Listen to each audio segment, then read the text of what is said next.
back to the Cocoa Crafts YouTube channel.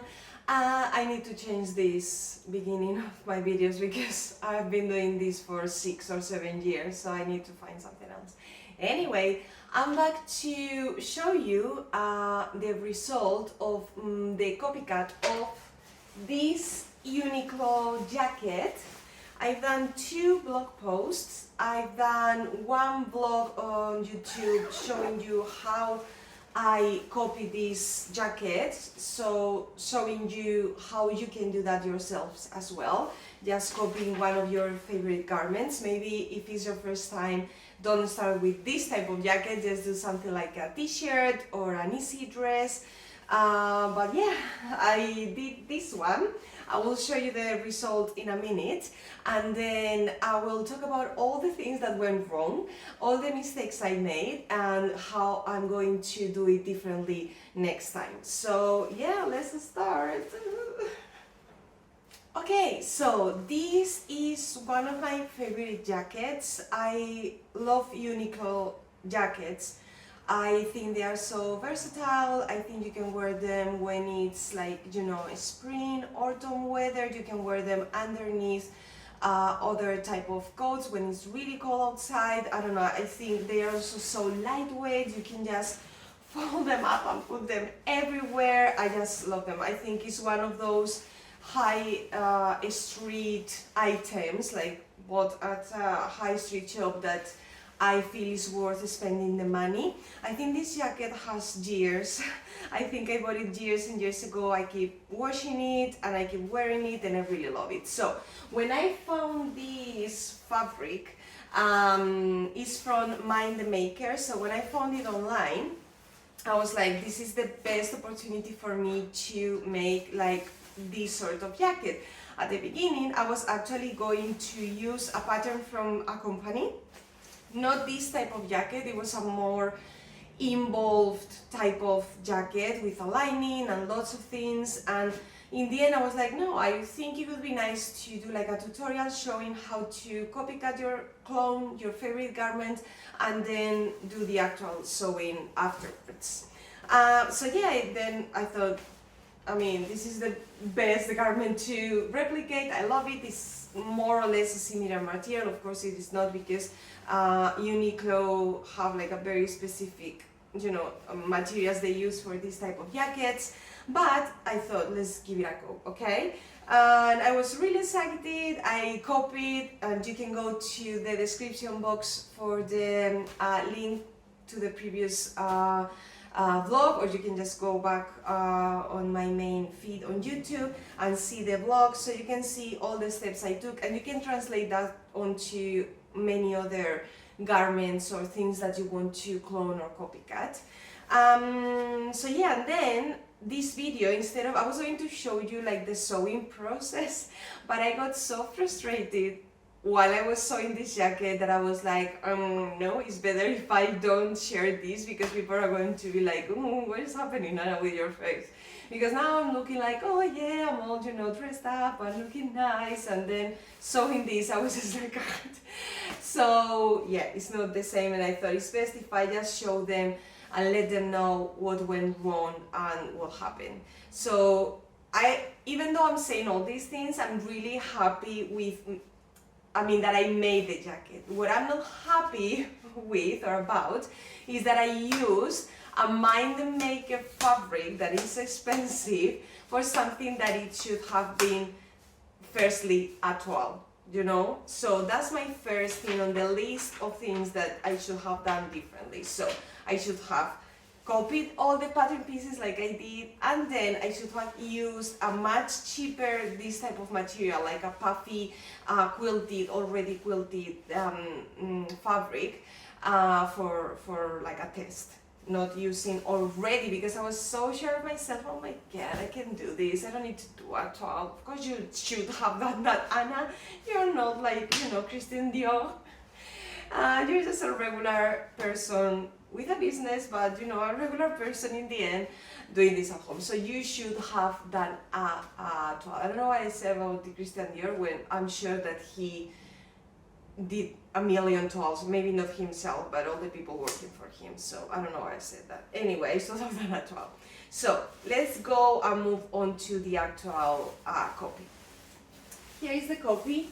Please don't start looking at this because it's not matching properly, but let's talk about the materials first. So this is a really lovely, how to say, Mind the Maker puffy quilted, already quilted fabric. It's sold in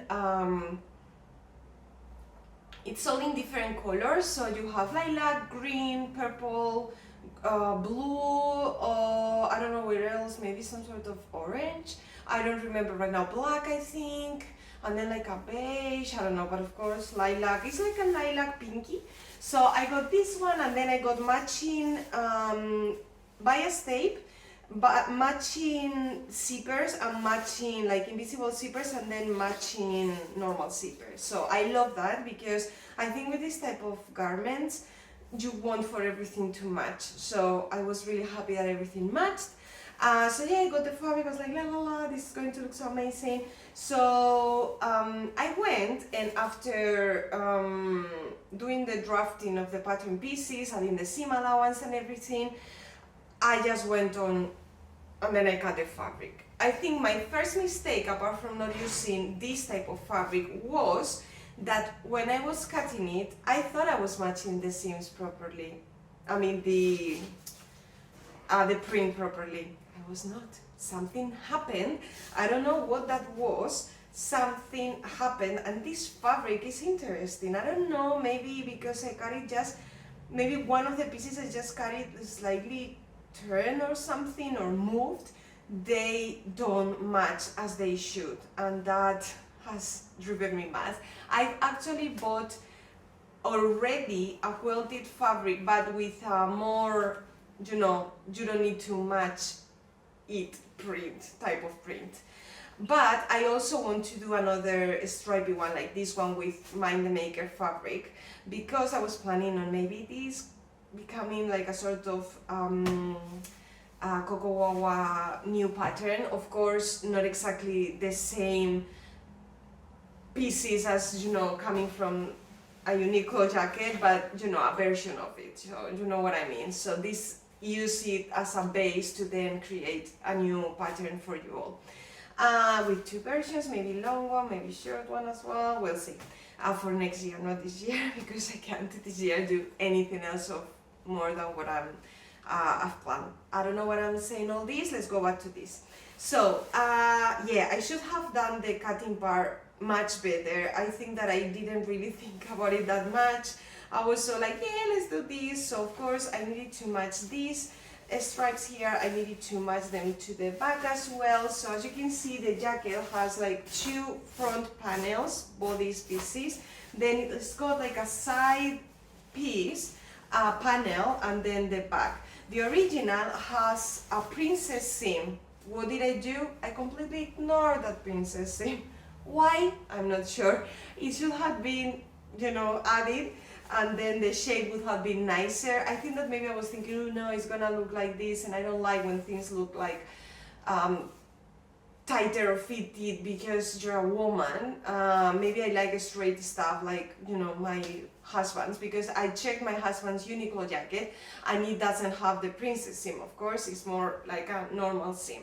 So in any case, I think that maybe worked against me. What else did I do not correctly? So princess seam wrong, matching stripes not properly done. Next, inseam pockets. So the pockets on the original Uniqlo, for some reason, I thought it was going to be, I was like, oh no, I don't want to stop and think. I have so many things to do. I was like, I'm not going to stop and think about, you know, the perfect pocket, like the ones here, because it's like a funny construction. It's like double, and then you have like another pocket inside. So you have like the one from the outside, the side seam, and then you have another one here, which is bigger. So I was like very intrigued, but at the same time I was like, I don't have the time, so I'm just gonna go on doing seam pockets, which could have been fine. I mean, honestly, I don't really need this construction because I don't use this for anything. But what happened was, like, I used the same material as the one for the outer, and they are so bulky. Honestly, I don't want to show you inside because it looks horrendous, but they are so bulky, so they make the front really puffy. And I was like, okay, another one. That's why you needed a tutorial and a test before doing it, all this. So next time I'm gonna use a different material. I know that Mind the Maker, they have this material, and then they have like a matching non-quilted material. So imagine the outer or the inner, because it's the same, quilted on both sides, so you don't really need a lining. So they have like the same material but without the inner puffy thing that they have inside, like thin solid layer. They don't have that, so it's just like this material without anything. So I thought, that would be perfect for the pockets. So next time I'm gonna get that material for the pockets when I do like the pattern and everything. Then when I saw the seams, when I checked the material, because now of course it's all stitched, but the material, when you cut the pattern pieces, you need to do something straight away around all the edges, because if not, the fluff that is inside, like the thin solid layer, is gonna start coming out. So at the beginning, my idea was to use bias binding for all the seams. When I saw the material, I was like, this is gonna be so hard. So I left it to the side and I was like, nope, I'm gonna overlock all the edges. But then of course I didn't have the same color, and I really wanted for it to be very, very similar to, like, the thread color for the overlocker to be super similar to this. In the end, I went for an overlocking stitch on my regular Fab sewing machine. It looks okay, but of course it's not very professional. So I was like, next time I'm not doing this. Next time I'm gonna do proper binding, or I'm gonna use a proper overlock stitch that looks nicer. So another thing on my list, not list. Then the fit. It sits weirdly and strangely around this part. So I think that something happened there. I think that when I traced the back piece, something happened with the shoulders, the neckline at the back, it doesn't sit properly. It's like very strained. I can't really do this movement. It's not as if I'm going on the street doing this, but you know what I mean. It's not comfortable to wear, and also I wanted it to be a little bit bigger than this one. This one is fine, but I prefer it to be a little bit more roomy, to have more room. So next time, bigger. And also if I'm going to do sizes, then you know. So yeah, that happened. And honestly, here you can see a video on YouTube, on Instagram, a reel of me wearing it, and I will wear it at some point today as well, but you know, just so you can see it in movement. So yeah, no, zero, the fitting here. And also that would lead me to the sleeves. So the original has two parts, the upper sleeve and the under sleeve piece. What did Anna do? She's like, I'm not going to trace two pieces for the sleeve. What? Is this tailoring? No. I'm gonna just go and do one sleeve. It's not going to work out, that's fine.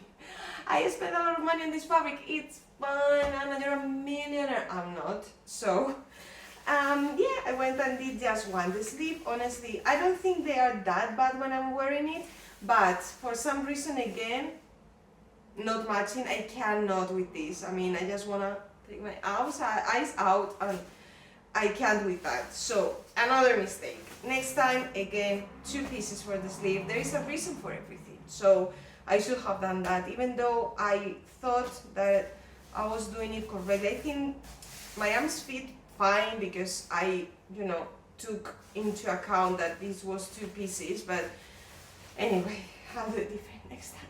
I'm so tired already of all the mistakes.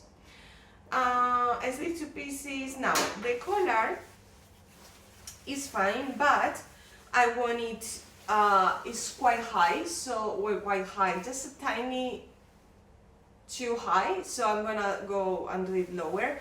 And also the finishing side, I don't know what happened to me, guys. Maybe I'm tired and I'm just making so many mistakes. And also for the front zippers, I want them to be concealed within the collar, and I want them to be nicer and to have maybe a facing. I was thinking about adding a facing as well, which is my last thingy there. As you can see, I wanted like a perfect product, like super close to this one or even better, you know, like adding my stuff, but I didn't have enough time, or maybe, yeah, I think that because I didn't have enough time, but I wanted to do it in that little amount of time, I went and did something that was not what I was looking for. But that's life, it's fine. I already got some fabric that it was cheaper, that is not going to be the test material. Don't you worry, I'm gonna get some super cheap quilted fabric so that I can do a few tests. And then I will get, when time comes next year, I will get some more Mind the Maker fabric, and I will do another version of this one. The other one is so cute because it's like a pink with like flowers quilted on it, so the shape of flowers, so it's really nice. And I don't think I will get another lilac of Mind the Maker. I think I will choose a different color. Maybe they have blue, or I don't know, something else. I will choose another color. Maybe they release new shades, I'm not sure. In any case, this is my experience with this jacket, and I like doing this type of videos just to show you that even though I've been sewing for a few years, and I've got my sewing company and I'm a pattern designer, I make mistakes as well, like trying to cram the developing of a jacket, even if it's a copycat, in just, you know, couple of days, and then thinking, oh yeah, this is going to go well. No, when I release a pattern, I work on it for months, so next time is gonna be different, and hopefully I will release a cute pattern next year. And I was thinking a nice, maybe adding even the option of a nice collar. I don't know, we'll see. So yeah, I'm gonna put it on now so that you can see. I mean, of course I'm gonna keep this as my first toile. I can reuse for the future when I already release the new pattern and everything. I can keep the how do you say, the zippers as well. Hopefully you can see it from here, but you can check the video on my Instagram. So yeah, as you can see, it's here, but it's not what I was looking for. I'm happy in any case, because from nothing I created this. It's a first step, but yeah, I will work on it for next year, so hopefully I can offer you something nice. And I just realized that yes, I'm wearing 2 socks because it's cold, and now you can see them, or maybe not. I'm not sure if you can see them from there. Honestly, this vlog was so much rambling. Next vlog, I don't know what it's going to be, but I would love to know your thoughts about this possible pattern, longer version, shorter version, maybe a cute collar, maybe something else going on. And also, what would you like to see? Hopefully next vlog will be about me telling you that we have a date regarding our move. So that's coming soon, because things are happening behind the scenes. Behind my exhausted face, things are happening. I'm wearing makeup today just so that I don't look dead, which is my usual face, very tired. So yeah, hopefully I can tell you more about that soon. And that's it, guys. Leave me a comment, let me know your thoughts, and subscribe if you haven't already. And thank you so much for watching. I know it is a lot to ask for people to watch a video till the end, because we don't have time these days for anything, right? We just have time for these TikToks and Reels and 1-minute things, but maybe some of you will have some time to sit down and listen to me just talking about stuff related to sewing. Thank you guys for watching, and I will see you very soon. Bye. I don't know what